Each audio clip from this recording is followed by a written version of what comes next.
आपने अपने दादा, दादी और अपने पिता को खर्राटे लेते हुए तो देखा ही होगा। क्या आपको पता है इंसान सोते वक्त खर्राटे क्यों लेता है?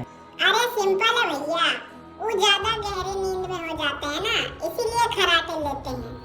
अरे पुदीना, ऐसा नहीं है। कुछ ही देर में हम गजब की जानकारी देंगे, इसलिए हमारे चैनल को सब्सक्राइब और हमें फॉलो ज़रूर करें।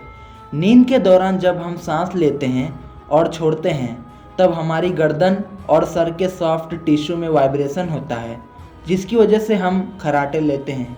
ये सॉफ्ट टिश्यू हमारे नाक के रास्ते, टॉन्सिल और मुंह के ऊपरी हिस्से में होते हैं।